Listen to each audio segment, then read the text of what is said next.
disais effectivement, alors la dimension juridique est intéressante et je pense qu'à un moment donné, il va falloir que les influenceurs se responsabilisent aussi. Enfin, il va bien falloir que quelqu'un ait des responsabilités parce que aujourd'hui, c'est pas l'influenceur, c'est pas le réseau social. Enfin, à un moment donné, tout le monde se décharge et il peut y avoir des choses graves. Enfin, je veux dire, là, on parle d'un festival où il fallait faire la fête, bon, qui a jamais existé. Finalement, on s'en fout, ça n'a pas fait de mort. Mais j'en sais rien, moi. Si demain, il y a des influenceurs qui sont grassement payés pour faire la promo d'une crème de beauté qui finalement est très très nocive pour la peau, et enfin, où est-ce qu'on s'arrête? Donc, à un moment donné, il va quand même bien falloir, enfin, ouais, avoir des conséquences juridiques sur tout ça. Va falloir légiférer. En revanche, à petite échelle, et pour l'instant, l'influenceur se tire quand même déjà tout seul une balle dans le pied. Enfin, je pense que les influenceurs qui ont fait la promo de ce fameux festival, ils ont dû raser les murs un petit peu après, parce que c'était quand même honteux de leur part ce qu'ils ont fait, et je pense qu'ils ne devaient pas être bien fiers, et que leur communauté, à mon avis, a dû, j'ai pas regardé, mais ce serait intéressant de regarder aujourd'hui leur score d'influence qui a dû, à mon avis, extrêmement baisser. Donc, en fait, l'éthique du point de vue du marketing d'influence, elle s'autorégule. Parce que si l'influenceur fait des choses pas bien, en gros, s'il se fout de la gueule de sa communauté, enfin, les gens sont pas fous, quoi. Ils vont pas rester. S'il dit des choses fausses, s'il dit des messages sans fondement, tout ça parce qu'il est rémunéré, bah, qui aura envie de le suivre?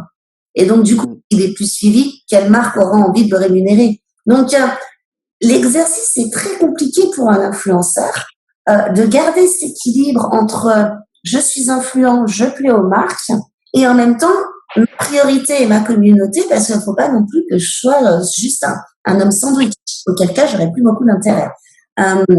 Et je pense que cet équilibre est très très dur à trouver. Et c'est l'objet du blog Culture RP qui interviewe régulièrement des influenceurs sur cette question-là. Et c'est marrant de voir les réponses qu'ils font et ce qui est important pour eux, et comment justement ils voient l'avenir. Est-ce que c'est un métier? Et beaucoup pensent d'une part que l'influence est un dommage collatéral, un petit peu exactement ce que tu disais, Guillaume, c'est-à-dire que eux, ils sont créateurs de quelque chose et ils sont influents parce que ils ont donné quelque chose, ils offrent quelque chose au marché. Et surtout que pour eux, l'influence n'est pas un métier. Le métier, c'est vraiment ce qu'ils produisent. Et beaucoup deviennent, je sais pas moi, ils créent leur marque, ils font ils deviennent consultants, ils deviennent des choses comme ça. Mais beaucoup pensent qu'on ne peut pas vivre de l'influence toute sa vie. Donc, à un moment donné, ça s'arrête. Et Isabelle, pour rebondir, et Cindy pour ajouter quelque chose là-dessus, c'est clair que ça a été une rupture de confiance entre ces influenceurs et leur communauté, mais on a tendance parfois à vouloir croire que chaque élément est une rupture de confiance de l'influence marketing. Moi, j'y crois pas du tout. C'est un peu ce que beaucoup de détracteurs du monde de l'influence marketing utilisent chaque cas particulier pour se dire c'est une rupture de confiance globale. C'est faux, et ça n'a jamais été le cas dans n'importe quel média. C'est pas parce qu'il y a une chaîne de télé qui passe des émissions pourries que la télé est pourrie. C'est pas parce qu'il y a un média qui relaye des fake news que tous les médias, que tous les journaux sont nuls. Donc c'est pareil dans l'influence marketing. Il y en a qui font n'importe quoi, et il y en a qui sont très bons. Et ceux qui sont très bons restent suivis par les gens qui les ont toujours appréciés.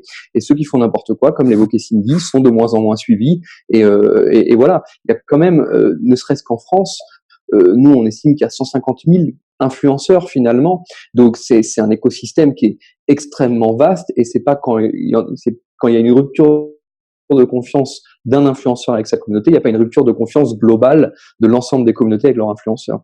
Non, je suis tout à fait d'accord, et ce que dit Guillaume me fait aussi penser qu'on a trop tendance à penser enfin, le journaliste est un influenceur, et d'ailleurs il se passe la même chose. Enfin, Guillaume disait c'est parce que la télé ou qu'il y a un média qui raconte n'importe quoi. On voit bien qu'aujourd'hui, quand on fait une stratégie d'influence, intégrer aussi le journaliste dans la catégorie influenceur, c'est vraiment quelque chose de très large. Donc je pense que voilà, il y a plusieurs types de communautés, et que le journaliste aujourd'hui en fait partie. Dans sa stratégie d'influence, il faut avoir tous ces différents profils pour que ça fonctionne.